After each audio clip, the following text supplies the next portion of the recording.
бенаслии мардона, сабабҳо ва роҳҳои табобати он. ягон марде нест ки бо ин масъалаи нозук ба мо муроҷиат намудааст.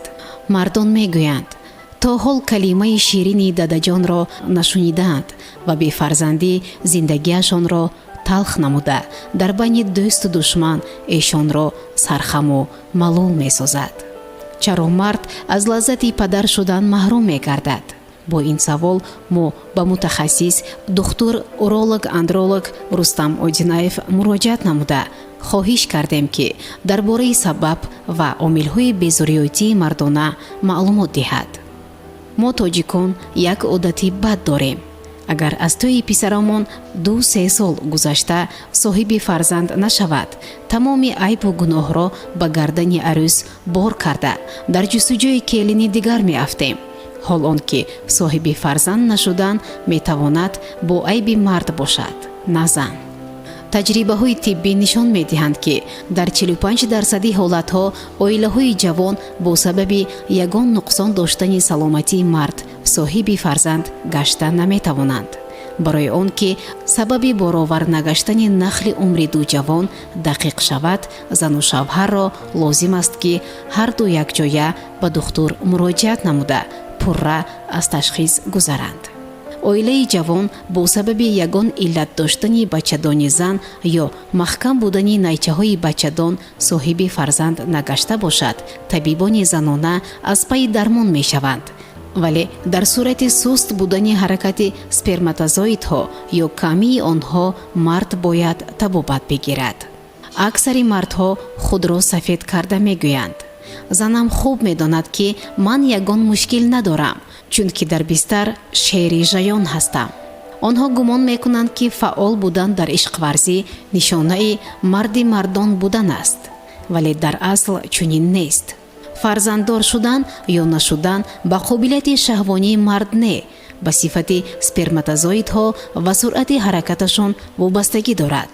ҳамарӯза дар ҷисми мард ҳазорон сперматозоидҳо тавлид мешаванд, вале аз байни чандин ҳазор сперматозоид танҳо 1 ё 2 тоаш метавонад ба сарманзили мурод расида бо тухмҳуҷайраҳои занона пайвандад ва онро бордор созад. мутаассифона баъзе омилҳо ва бемориҳое ҳастанд ки сифат ва суръати ҳаракати сперматозоидҳоро суст гардонида монеи падар шудани мард мегарданд.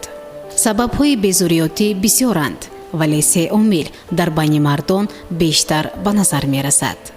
1. солим набудани сперматозоид, яъне қобилияти пасти ҳаётии онҳо. 2. камшавии шумораи сперматозоидҳо.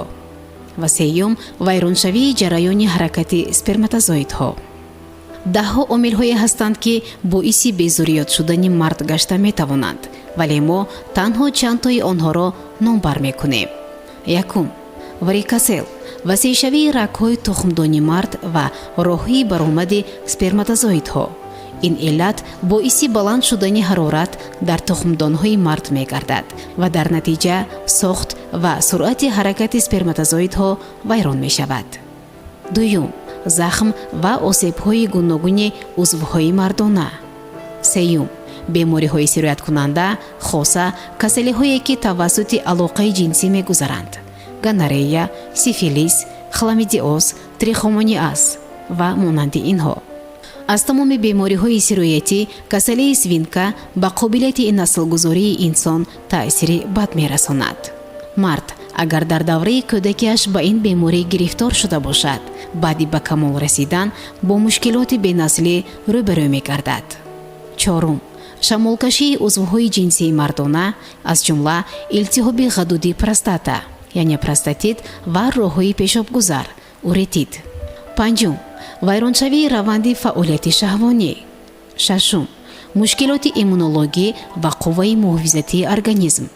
бо сабаби паст шудани иммунитет дар ҷисми инсон баъзе моддаҳое пайдо шуда метавонанд ки сперматозоидҳоро аз дарун мехӯранд ё сохту суръати ҳаракаташонро вайрон менамоянд. 7. вайроншавии сатҳи гормонҳо, хоса кам шудани ҳормони мардонаи тестостерон. 8. аз ҳад зиёд нӯшидани нӯшокиҳои спиртӣ, кашидани бангдона, наша ва сигор.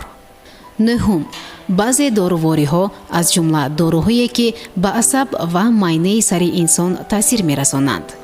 даҳум, муҳити носолим ва риоя накардан ба қоидаҳои гигиенаи шахсӣ, радиатсия, норасоии витамини С ва синк. ҳатто пӯшидани либосҳои такпӯшӣ аз ҳад танг метавонад мардро бенасл гардонад. барои ҳал намудани мушкилоти бефарзандӣ пеш аз ҳама сабабҳои онро муайян намуда сари вақт аз пайи табобат шудан лозим аст. аксари иллат ва бемориҳое ки ба насл гузоштани мард монеъ мешаванд табобатшавандаанд, вале барои ин мард бояд қавӣ ирода бошад ва ҳеҷ гоҳ ноумед нашавад. илми тиб имрӯз бисёр пеш рафтааст ва бо усулҳои гуногун метавонад ҷуфтҳои оилавиро ба муроди дилашон расонида соҳиби фарзанд гардонад. роҳҳои маъмултарини ба мақсад расонидани шахсони ташнаи фарзанд инҳоянд. якум, фаъол гардонидани кори тухмдонҳо тавассути доруворӣ. дуюм, инсеминатсияи сунъӣ. ин усул дар ҳолати паст будани қобилияти шаҳвонии мард ва кам ё суст будани суръати ҳаракати сперматозоидҳо ба кор бурда мешавад. сеюм, эко пайванди ҳуҷайраҳои насловари зану шавҳар дар шароити лабораторӣ ва баъдан аз шишачаи махсус яъне пробирка ба бачадони зан кӯчонидани тухмҳуҷайраи бордоршуда. ба ғайр аз роҳҳои номбаршуда боз чандин усулҳои дигаре ҳастанд ки мушкилоти бефарзандиро ҳал карда метавонанд. барои ҳамин мо ба мардоне ки то ҳол лаззати падар шуданро начашидаанд маслиҳат медиҳем ки ҳеҷ гоҳ аз зиндагӣ наумед ва барои вайрон кардани ҳаёти оилавияшон саросима нашаванд. илми тиб ҳазорон зану шавҳарони солҳо ташнаи фарзандро ба мақсуд расонидааст. шумо ҳам бо дили гарм аз пайи табобат шуда дер ё зуд калимаи ширини дадаҷонро аз забони фарзандатон шунида метавонед. умедворем маълумоте ки пешниҳод кардем ба шумо судманд бошад.